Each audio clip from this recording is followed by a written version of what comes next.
Because it's too tall for me. Okay, so this is a piece called Heat. Yeah. I wake up feeling hot. Like, really hot. Sweltering even. I get out of bed and go take a cool shower. The water's nice. Slowly, I let the water evaporate off me into the warm morning air. I feel better. I walk down to the hall into the bedroom and immediately begin to feel hot again. I step inside my room, sweating.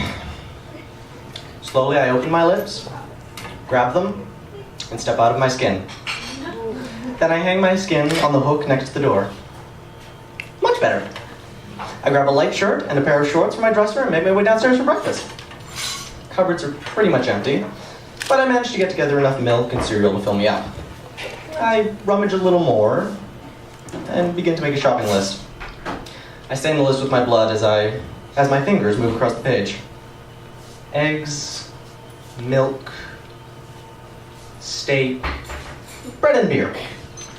Then I head out into the heat. I pass a few people jogging, and I feel hotter just looking at them. David's outside mowing his lawn, and we stop to chat. Tells me Mary's going to be out for the evening, and I should come over for a beer. We shake on it, my bare muscles coiling around his skin. On my way to the supermarket, I stop at the liquor store and pick up a six-pack. The handle of the box cuts my fingers a little, and I slip slightly onto the counter when I hand my card over to the cashier. She says that this weather is supposed to last until at least Saturday, as she wipes my blood off the reader and hands it to me. I sigh as I punch in my pin, but wish her a good day as I leave. And I'm very glad the supermarket is air-conditioned. I walk down the aisles looking for milk that hasn't gone off in this warmth, and then make my way back to the meats, looking for a good deal on steak. As I reach down to grab a great piece of T-bone, I hear a woman tell her child to run and grab some meat. Scampering feet come up behind me, and then I feel my arm grabbed by small fingers. I turn, looking down on the kid.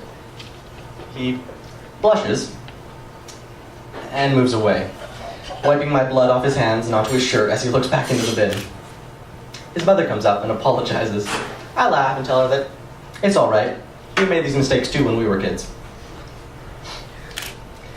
I leave the market with 2 cartons of milk, a loaf of bread, 2 dozen eggs, and a good 3 pounds of steak. And another hot air assails me as I step from the shadows of the doorway. God, it's hot. I pass David on my way back and drop the beers. He looks at me and tells me that I don't look too good.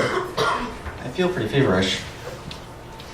I go home, drop my groceries in the fridge, at least saving them from the temperature. And then I almost faint from the heat as I enter my bedroom to change. So I open my mouth, grab the muscles of my face, and step out of my viscera. I hang my muscles on another hook and peel my shirt and shorts off the meat. I throw them in the bin where they ooze a little. I reach into my dresser, my skeletal fingers rattling against the handle and sides as I grab a fresh shirt and shorts and walk over to David's. And as I'm walking up his driveway, I realize I forgot to lock the door. Ah, well, no big deal. I think we're stealing. I head around the backyard smelling burgers. He passes me a beer as ground beef sizzles on the grill. He tells me that I should come over more often. Maybe for dinner sometime when Mary gets back. I chuckle and take a sip of my beer. The liquid spills down my ribcage and splatters on the concrete. David passes me a burger. I take a bite as meat, lettuce, cheese, tomato, and bun fall onto the patio. Slowly, I wipe my teeth and flop down to one of the deck chairs.